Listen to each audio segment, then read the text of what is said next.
Mas o tema da mensagem hoje é esse aí, ó. Vivendo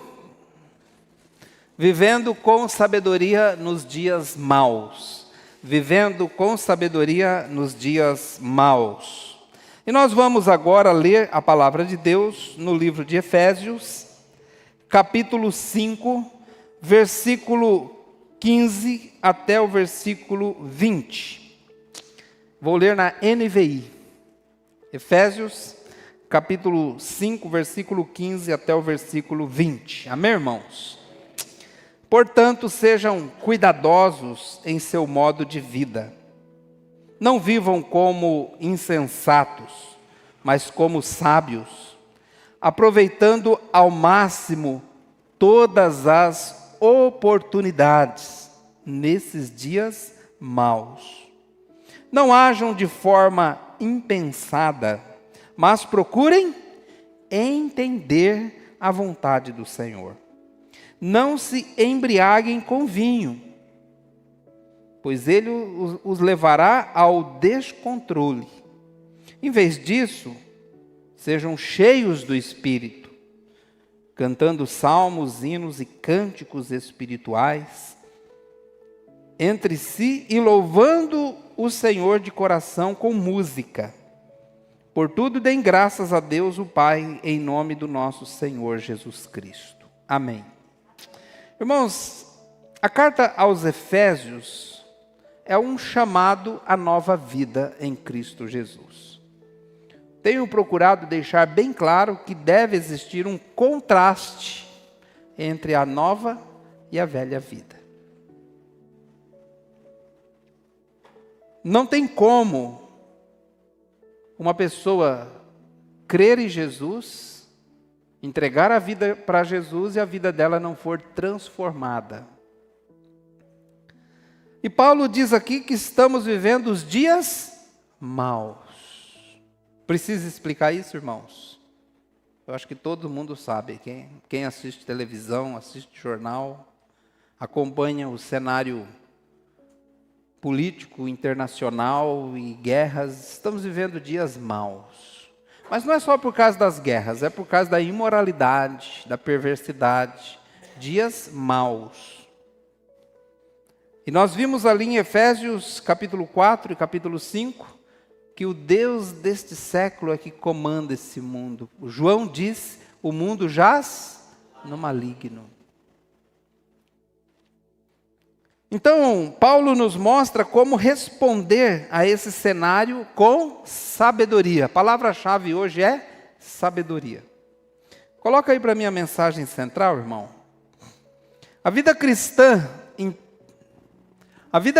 em tempos difíceis exige sabedoria prática, sensibilidade espiritual e um coração rendido à direção do Espírito Santo. Vamos ler juntos?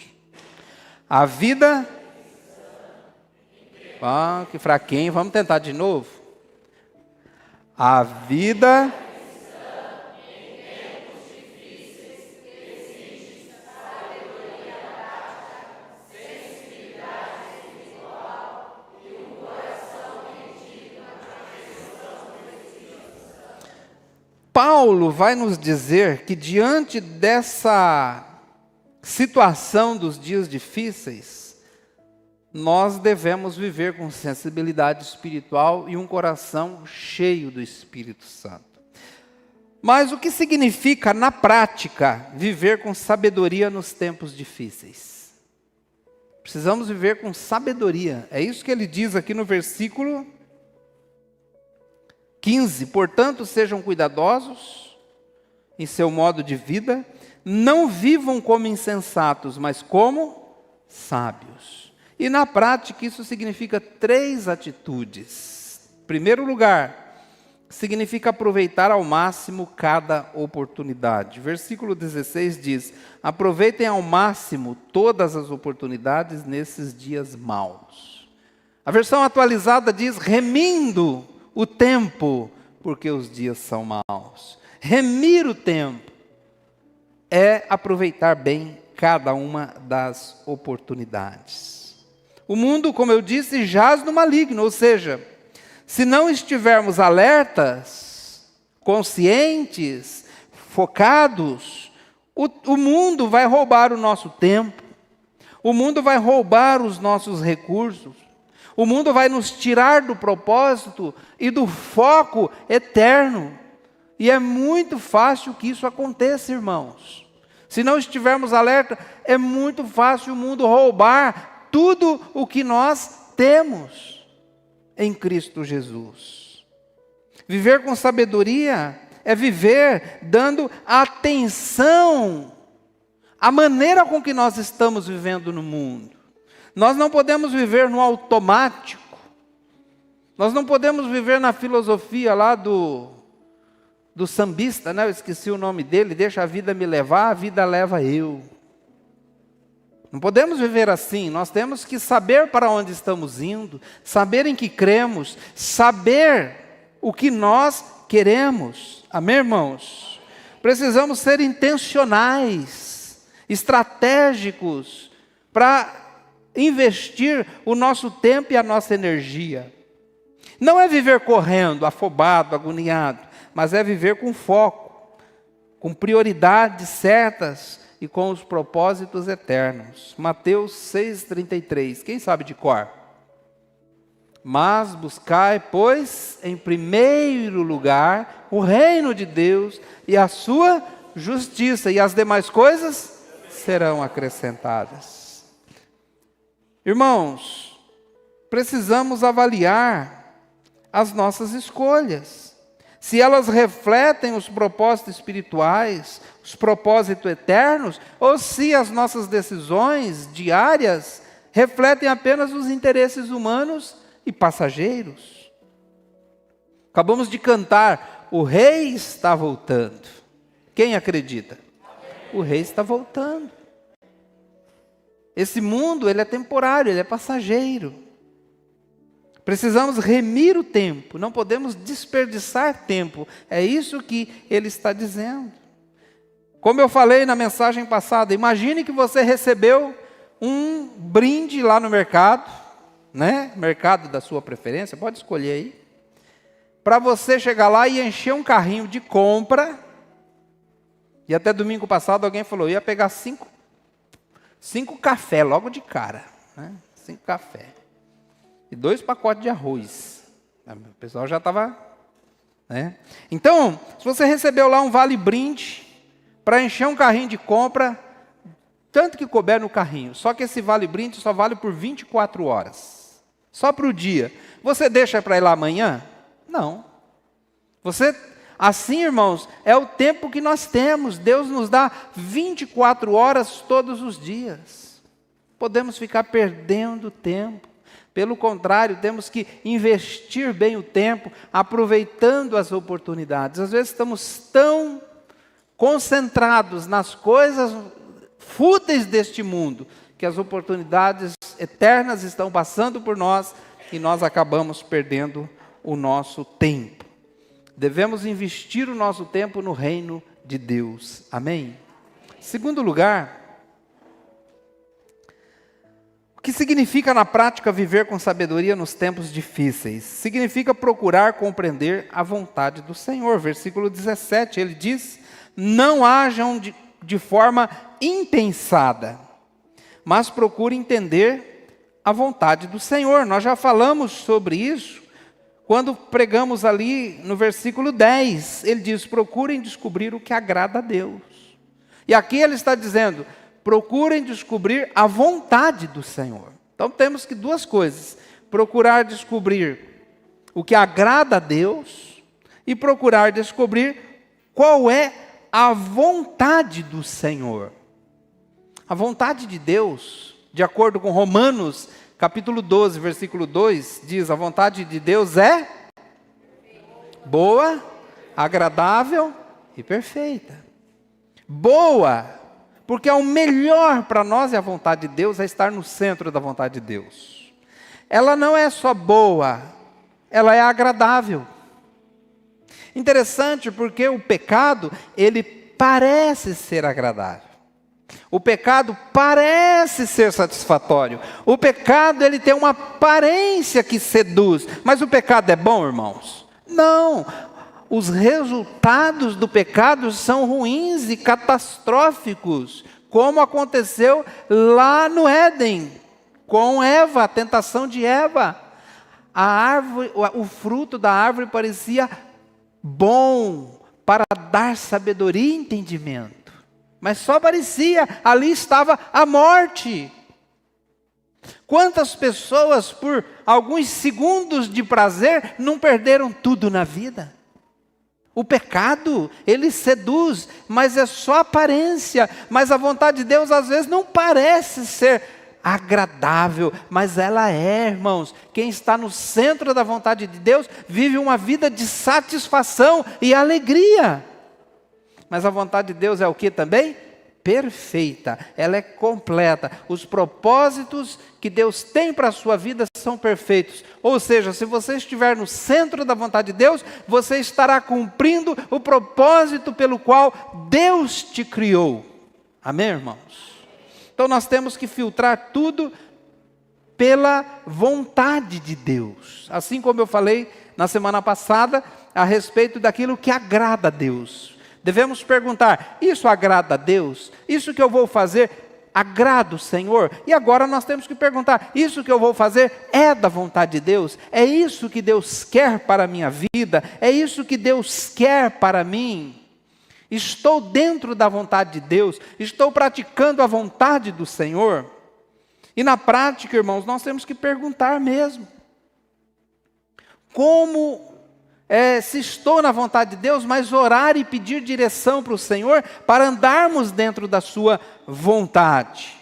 Como eu dei o exemplo do GPS. O GPS, ele não te obriga a seguir a rota, mas ele te dá a rota certa.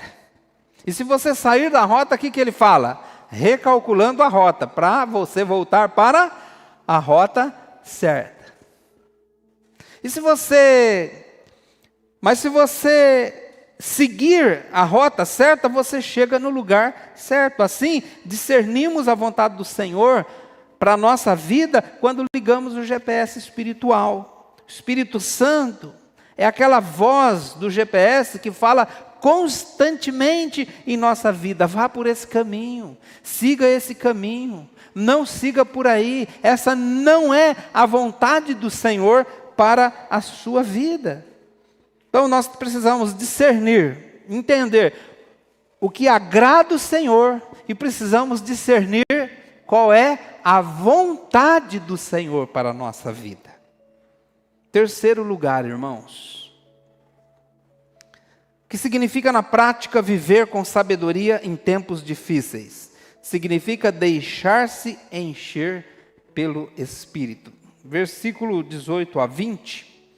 Não se embriaguem com vinho, pois ele os levará ao descontrole.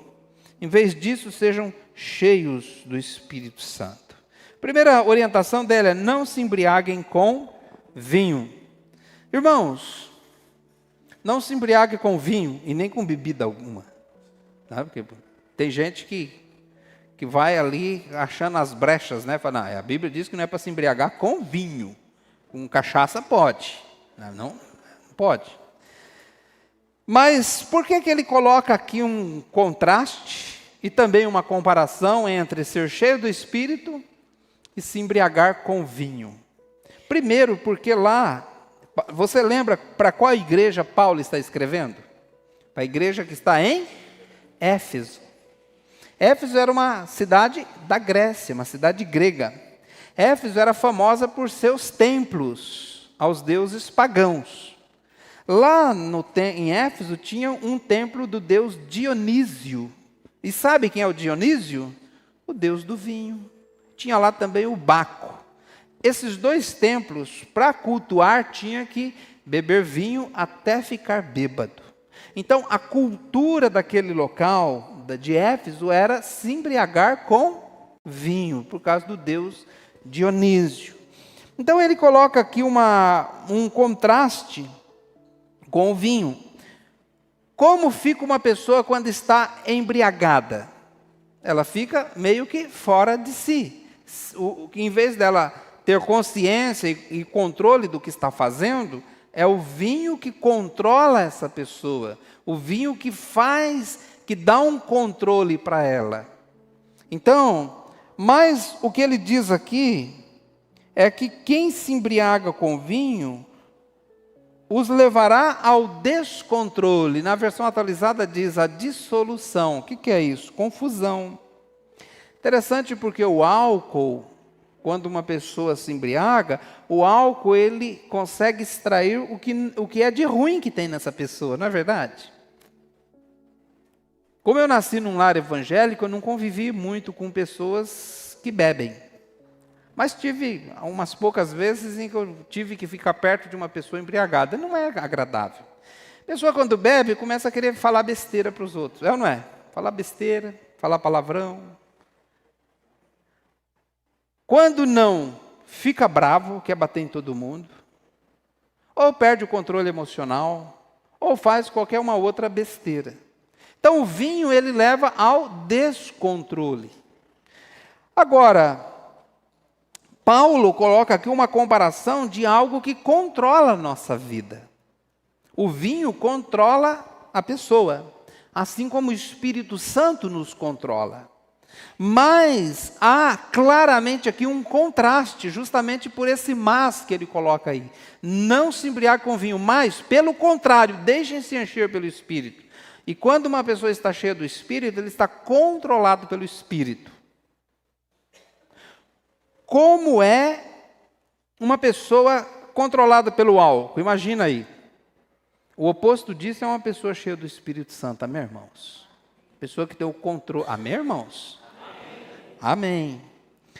Então eu quero responder aqui 3 perguntas a respeito de ser cheio do Espírito. Primeiro, o que não é ser cheio do Espírito. Segundo, o que é ser cheio do Espírito. E terceiro, como ser cheio do Espírito. Então vamos lá. O que não é ser cheio do Espírito? Em primeiro lugar, não é uma emoção. Pode envolver uma emoção, mas não se resume a um estado emocional. Também não é uma sensação apenas. Também uma pessoa cheia do Espírito Santo não é igual uma pessoa embriagada com álcool. Você acredita que tem pessoas, até pastores, que interpretam esse texto assim?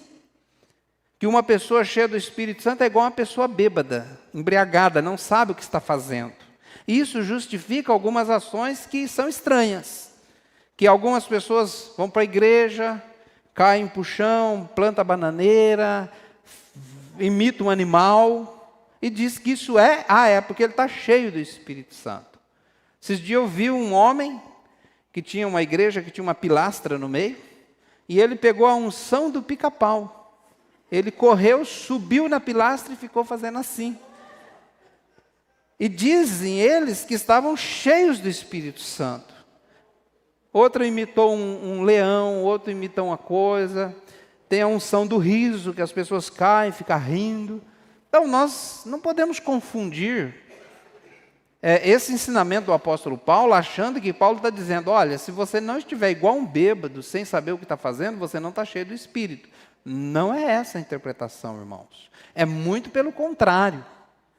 Quando você está cheio do Espírito, você está em plena consciência e fazendo coisas racionais e andando direito. Outra coisa também muito importante que eu preciso dizer aqui, estar cheio do Espírito não é sinônimo de ter dons espirituais. Às vezes uma pessoa, os dons são dados no momento da conversão, são do Espírito. Mas uma pessoa não precisa estar cheia, plena do Espírito, para ter dons espirituais. 1 Coríntios, capítulo 3, versículo 1. 1 Coríntios, capítulo 3, versículo 1.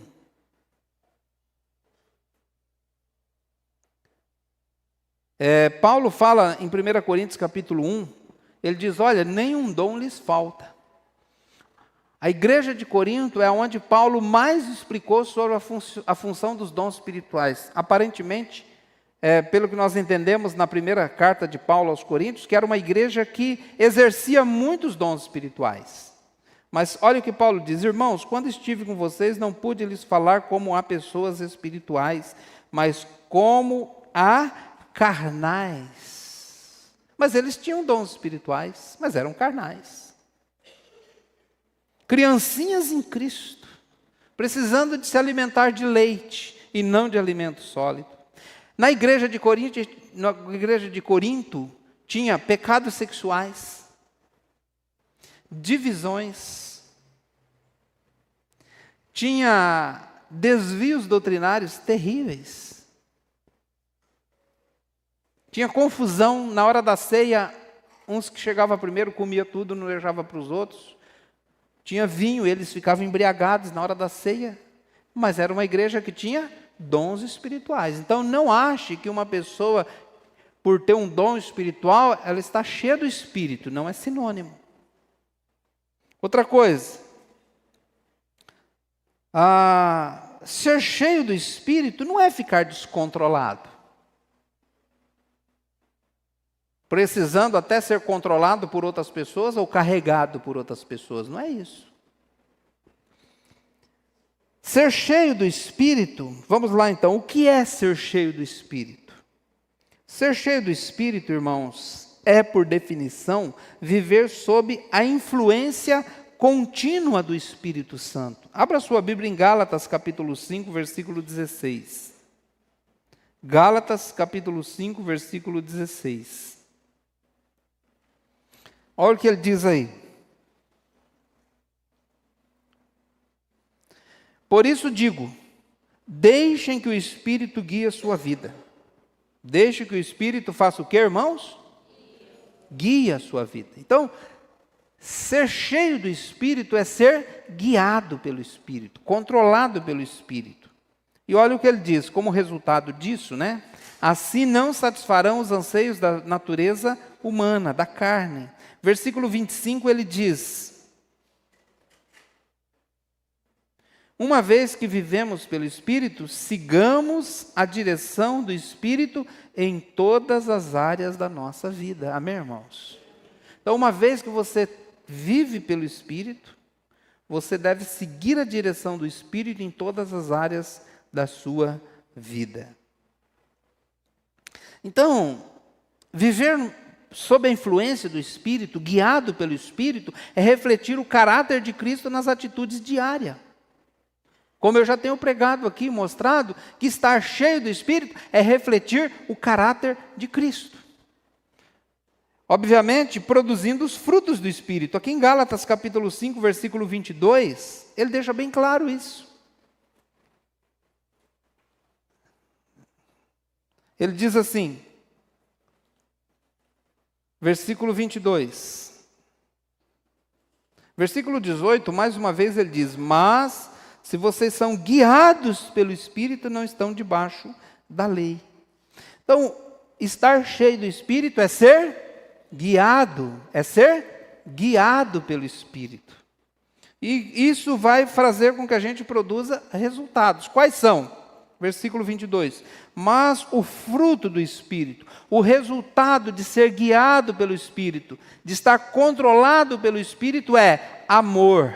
Primeiro resultado aqui é amor. Você ama como Jesus amou, então você está cheio do Espírito. Mas se você odeia o irmão, está cheio do Espírito não. Pode ter dom espiritual, pode ter sensações, experiências, mas se odeia o irmão, não está cheio do Espírito.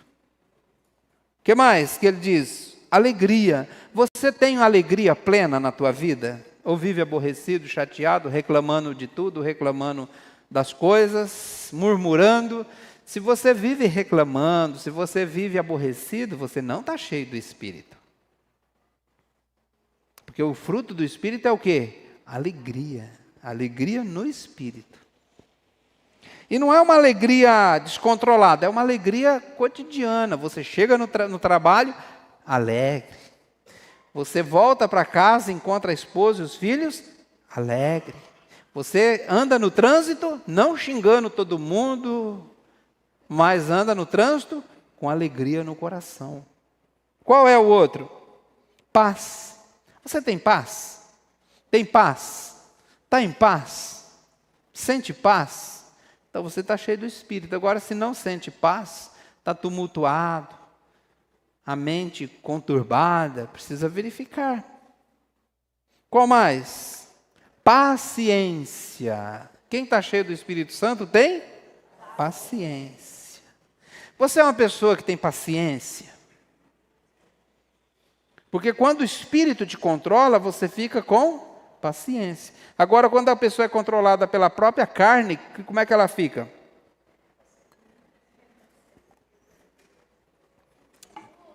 Fácil aqui, ó. Versículo 20.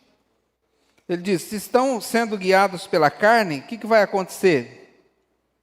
Feitiçaria, ódio, discórdia, ciúmes.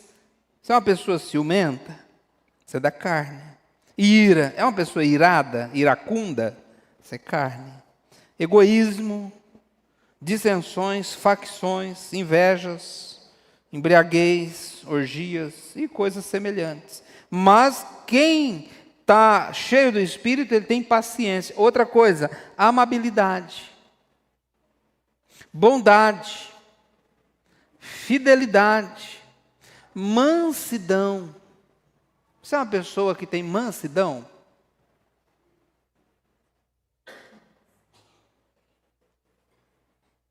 Estava contando para o irmão que eu trabalhei com uma pessoa que ele não conseguia fazer coisa difícil. E uma vez ele estava tentando regular uma máquina, e ele começou a ficar bravo, envermelhar, e xingar, e bravejar. Eu fui para lá, quando eu voltei, ele estava com uma marreta quebrando a máquina. A máquina dele mesmo. Obviamente eu não falei nada. Ele estava... Mas isso não é, irmãos, uma pessoa assim não tem o Espírito Santo. Pessoa que explode muito fácil, cheio de ira, de qualquer coisa já responde com grosseria, não é mansa, não tem mansidão. Não confunda achando que você está cheio do Espírito. Não está. Quem está cheio do Espírito tem mansidão. E domínio próprio. Tem gente que tem demônio próprio, não domínio próprio. Domínio próprio, se controla. Pessoa controlada. Em todos os lugares, em todos os sentidos. O que mais? Só isso. São 9, né? Fruto do Espírito. E diz, contra essas coisas não há lei, quer dizer, quem está controlado pelo Espírito não segue os desejos da carne. Então, estar cheio do Espírito é isso, irmãos. E na prática, estar cheio do Espírito tem a ver principalmente com os nossos relacionamentos cotidianos. Entendeu ou não? Quem mais vai saber e vai se beneficiar de você estar cheio do Espírito Santo? Quem?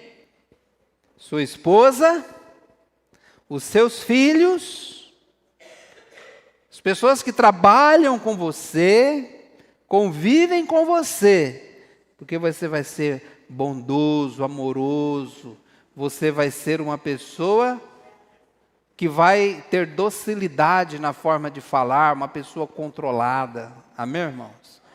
Isso é ser cheio do Espírito. Subir numa pilastra na igreja e imitar um pica-pau, não é ser cheio do Espírito. Isso é emocionalismo. E emocionalismo barato. Então, uma pessoa que está cheia do Espírito Santo, ele não fica tipo fazendo assim, ó. Entendeu? Isso não é estar cheio do Espírito Santo. Estar cheio do Espírito Santo é tratar bem os outros. É tratar bem a esposa, responder com mansidão, com amor. Uma pessoa cheia do Espírito Santo, todo mundo quer ficar perto dela. Quer conviver com ela. Porque ela é uma pessoa boa de se conviver.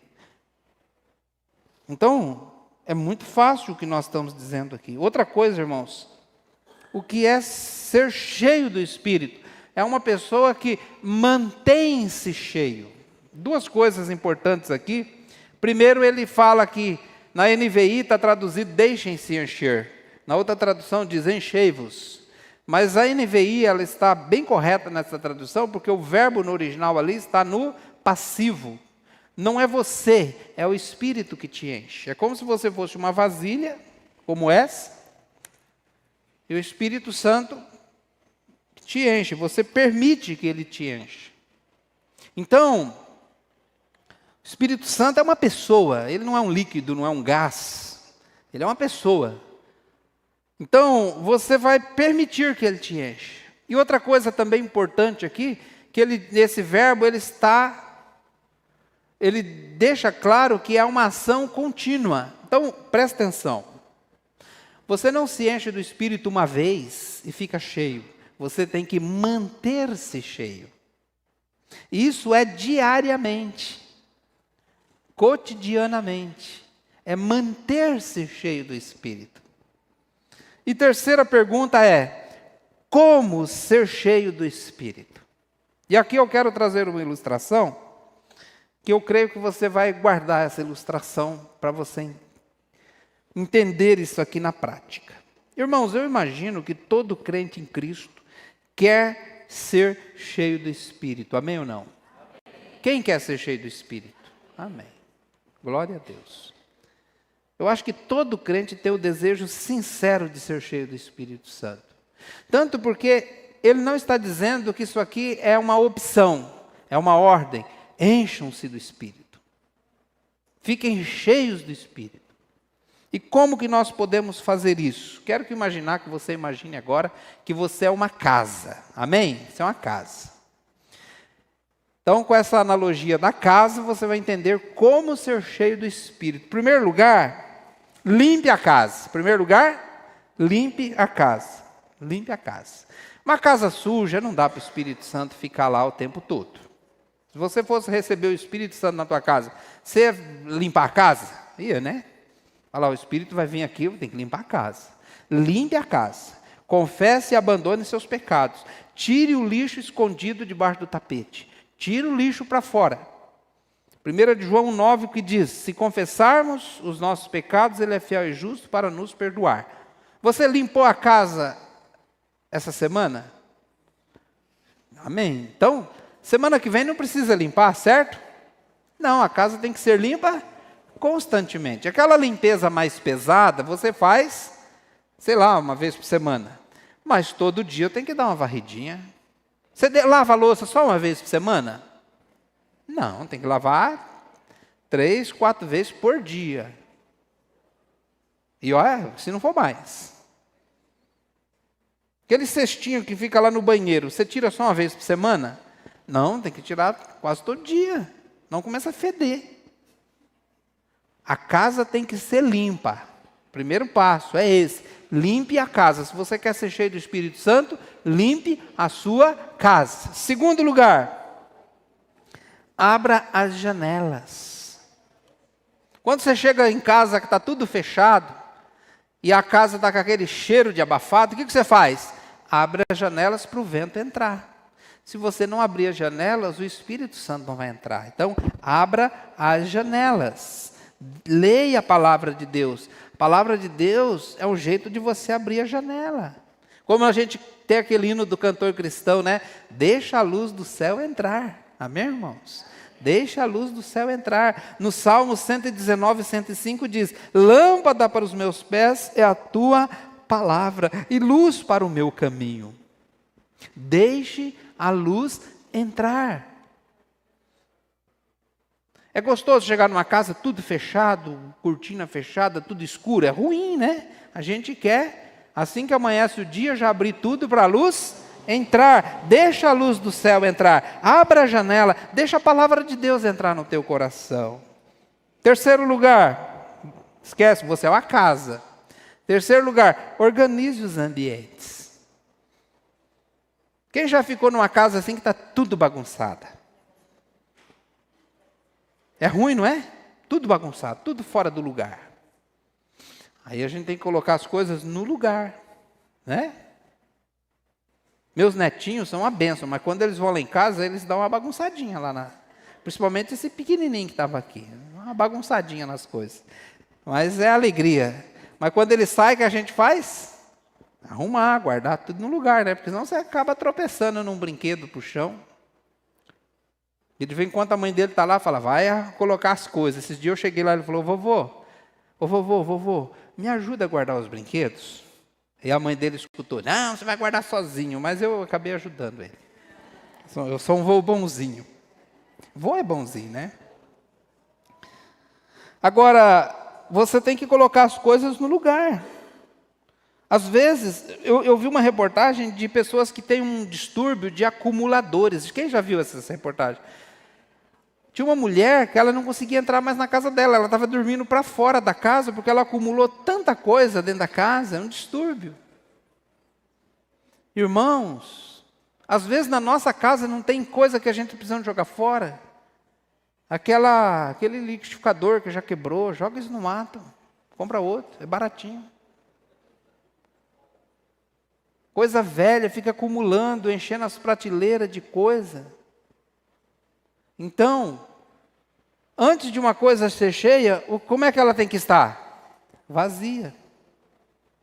Às vezes, antes de ser cheio, você precisa esvaziar-se. Antes de ser cheio, você tem que esvaziar-se. Às vezes, o Espírito não está na tua casa aí, plenamente, ocupando os lugares, porque está cheia demais de tranqueira.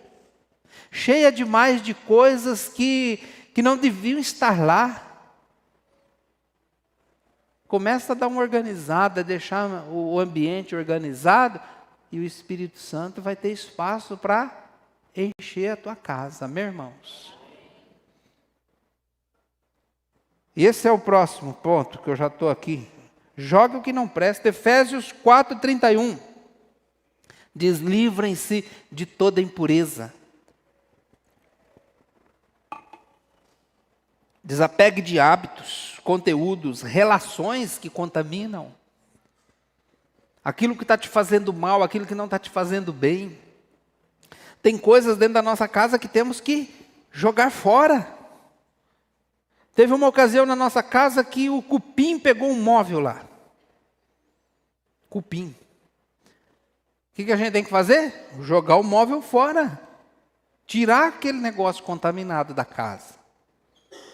Então, Paulo fala em 1 Coríntios, livrem-se do fermento velho, para que seja uma nova massa. Irmãos, limpe a casa, abra as janelas, organize os ambientes, jogue fora o que não presta. Próximo, 5º lugar, fale com o dono da casa, ele sabe o que fazer. Quando você vai para uma casa que você não conhece, o que você faz? Você tem que conversar com o dono da casa. Não é assim? Posso usar seu banheiro? Onde é? Ele vai te mostrar. O dono da casa tem objetivos para a casa. Ele sabe como aquela casa funciona. Quem é o dono da sua casa? A Bíblia diz, somos templos do Espírito Santo. Amém, irmãos? Sou o templo do Espírito Santo. O meu corpo é a casa que Deus mora. Fale com o dono, Senhor, como é que o Senhor quer que eu arrume a casa? Como é que o Senhor quer que eu decore a casa? Como que o Senhor gosta de ficar aqui nessa casa? Fale com o dono da casa. Efésios 6,18 diz, orem no Espírito em todas as ocasiões. Tiago 1,22 diz que nós devemos pôr a nossa fé em prática. Ou seja, orar com sinceridade, escutar com atenção, obedecer à direção que o Espírito Santo está nos dando. Mesmo quando essa direção não for aquilo que nós queremos, porque o nosso coração é enganoso. Lembra que eu tenho falado aqui constantemente? Se você quer ser transformado, é preciso querer e seguir as instruções. Siga as instruções. Próximo, 6º lugar, convide bons visitantes. Você quer ter uma casa cheia do Espírito Santo? Convide bons visitantes. Você é seletivo com quem vai na tua casa? Eu acho que sim, né? Quem que você convida para ir na sua casa? Aqui na nossa analogia, Provérbios 13:20. Se coloca para mim, irmão, Provérbios 13:20. Quero ler esse versículo com os irmãos. Provérbios 13:20.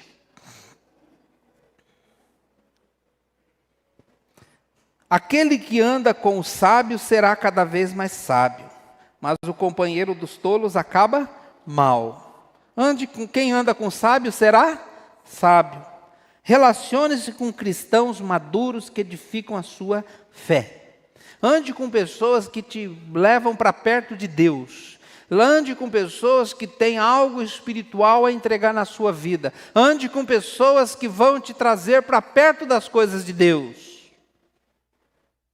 Eu já ouvi muitas pessoas testemunhando, falam assim: olha, eu não fui no culto porque bem na hora que eu ia sair chegou uma visita. Ah, irmãos, né? Então temos que tomar cuidado. Convide bons visitantes para entrar na tua casa, pessoas que têm relacionamento com Deus, pessoas que têm a palavra de Deus no coração, cristãos que são maduros, que têm uma fé fundamentada. E por último, faça manutenção diária. Casa precisa de manutenção. Irmãos, quem mora em apartamento até não é tanto, mas casa eu nunca vi um negócio para dar manutenção que nem casa. Você não vence. Você arruma uma coisa, tem mais 3 para arrumar. É ou não é? Casa dá muita manutenção. E o que acontece se você não fizer a manutenção da casa? Chega uma hora você não vence mais. Quando tivemos aqui na nossa igreja, antes da pandemia, a gente já estava precisando reformar. Não é, Fábio? Antes da pandemia. Mas veio a pandemia, deu aquela atrasada, as coisas ficaram assim e foi se deteriorando. Quando chegamos agora para reformar, tinha muita coisa para fazer.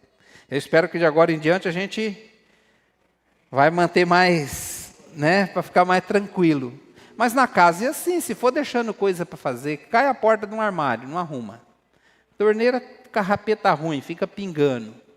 Não dá, irmãos, tem que ficar arrumando. Tem que ficar consertando o tempo todo, fazendo manutenção. Carro é a mesma coisa. Carro, se fizer manutenção, não estou falando de levar no mecânico para arrumar o que quebrou, não. Como é que se diz? É revisão. Revisão. Se você fizer revisão certinho, como manda no manual, o carro vai durar muito tempo e nunca vai te deixar na mão. Apesar que não é ele que deixa a gente na mão, a gente que deixa ele na beira da estrada vai embora, né? Faça manutenção. Deixe-se encher continuamente do Espírito Santo. Às vezes você foi num lugar e você teve uma experiência com Deus maravilhosa e você falou: estou me sentindo cheio do Espírito. Que bom, irmão, amém. Mas amanhã, segunda-feira, você vai ter que continuar o trabalho.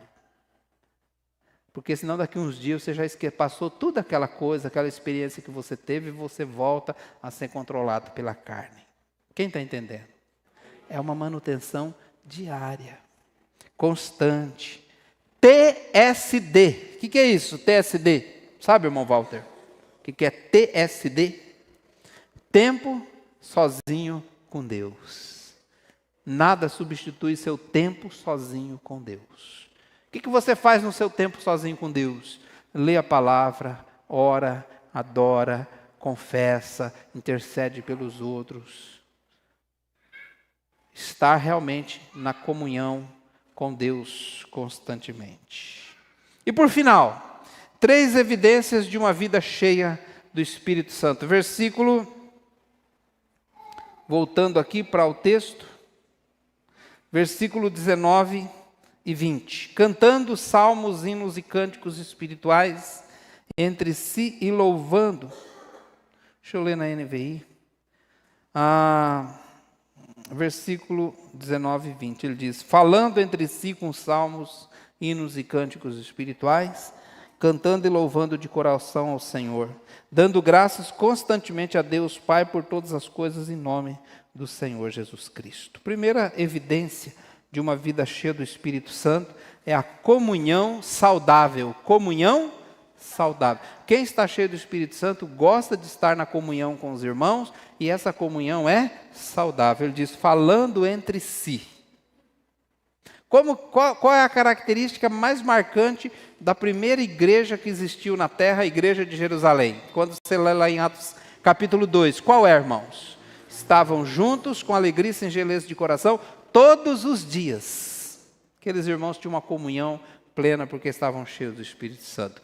Quem não gosta, não tem prazer em estar na comunhão, não está cheio do Espírito Santo. Mas quem está cheio do Espírito Santo tem essa alegria, essa comunhão. Segundo lugar, adoração genuína. Ele diz: salmos, hinos e cânticos espirituais. Não é só os cânticos que são espirituais, é os salmos, os hinos e os cânticos. Os três são espirituais. O que é um hino espiritual, irmãos? É um hino que é respaldado na palavra de Deus, com uma teologia boa e que exalta o nome do Senhor nosso Deus. E qual é a diferença de salmos, hinos e cânticos? Ixi, agora me pegou, hein? Bom, eu não vou gastar muito tempo com isso, mas parece que lá na cultura judaica da época, salmos eram realmente se referindo ali ao livro dos Salmos. Os hinos eram mais aqueles hinos oficiais cantados em momentos especiais. Quando nós temos um hino nacional, que é um hino oficial do Brasil, que é cantado em momentos especiais. Então, hino era um negócio mais oficial, assim, que era cantado em determinados momentos. E os cânticos eram os cânticos que eles faziam e adoravam a Deus. Os três é música. Os três é música. Então, não há necessidade de você fazer uma diferença aqui. Pastor, o que o Marcos cantou aqui com o grupo hoje era o quê? Era salmo, era hino ou era cântico? Cântico. Amém? Pronto, ponto final. Um cântico espiritual, feito para adorar a Deus. Amém, irmãos? Isso nos leva o quê? A um louvor, a uma adoração genuína.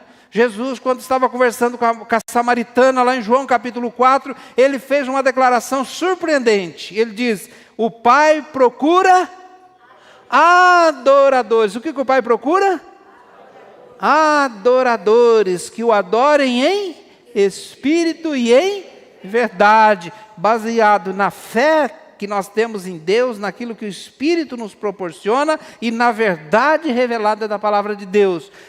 Nós somos uma comunidade de adoradores a Deus. Falei aqui domingo passado, daquele congresso que eu fui, que era 1 hora de louvor, 1 hora de pregação. E 30 segundos de aviso. O louvor e a pregação são centrais num culto como esse, amém, irmãos? E quem está cheio do Espírito Santo sente vontade de fazer o quê? O que sente vontade de fazer? Adorar a Deus. Adorar através do quê? De cânticos espirituais. E quem está triste na fossa, escuta Amado Batista. Ou outra coisa. Terceiro, gratidão ininterrupta. Ele diz, versículo 20, dando graças constantemente a Deus Pai por todas as coisas, em nome do Senhor Jesus Cristo. Gratidão como modo de vida. Gratidão o tempo todo. Você é uma pessoa que agradece a Deus por tudo o tempo todo? Ou é daquele que não agradece nem para comer? Agradece para comer, né? Baixa a cabeça, faz uma oração. Se estiver com mais gente, vamos agradecer. Agradece quando acorda, agradece pelo dia quando vai deitar, agradece por tudo. Aconteceu uma coisa, sei lá, bateu o carro, mas não morreu, Deus, obrigado. Né? Então, uma vida de gratidão. Quem vive uma vida de murmuração, de ingratidão, não está cheio do Espírito Santo. Amém, irmãos? Então, vamos lá. Não esquece da casa, é só lembrar da casa. Limpar a casa, abrir a janela, organizar o ambiente, tirar o que não está certo. Falar com o dono da casa, e convidar pessoas boas para tua casa, e qual mais? Eu não estou colando aqui não. E por último, você tem que fazer a manutenção, muito importante. Amém. Baixe sua cabeça, vamos falar com o Senhor. Antes de nós orarmos, eu quero fazer algumas perguntas. Você tem usado bem seu tempo nos dias que são maus? Tem usado bem as redes sociais? Tem usado com sabedoria? Você tem procurado compreender a vontade de Deus para a tua vida? Tem andado com esse filtro? Senhor, o que eu estou fazendo é a tua vontade para a minha vida? Te agrada? É a tua vontade? E você tem se submetido ao controle do Espírito? Tem sido andado cheio do Espírito Santo? Eu não estou perguntando se você, em algum momento da sua vida, teve uma experiência extraordinária com Deus. Não é isso. Estou perguntando se diariamente você se mantém cheio do Espírito. Então eu te desafio, meu irmão. Todas as manhãs, antes de sair de casa, antes de sair da cama, ore. Senhor, me encha com teu Santo Espírito, me guia com a tua palavra, me dá direção nas decisões de hoje. Quero te agradar, quero te exaltar, quero fazer a tua vontade. Amém, irmãos? Senhor, fala conosco e continua falando, Senhor. Nos dê entendimento da tua palavra. Pai, eu sei que temos nossas dificuldades, todos nós temos. Às vezes o mundo é tão atraente, o mundo é tão assim na nossa vida que às vezes nós ficamos tão absorvidos por tantas coisas desse mundo. Mas nós queremos ter os olhos, ó Deus, na eternidade. Fazer a tua vontade, que é boa, agradável e perfeita. E viver, ó Deus, cheios do Espírito Santo. Ó Pai, que todos que estão aqui possam entender essa palavra. E poder, ó Deus, realmente viver desta forma. Eu te peço, Pai, que o Senhor nos abençoe. Em nome de Jesus. Amém.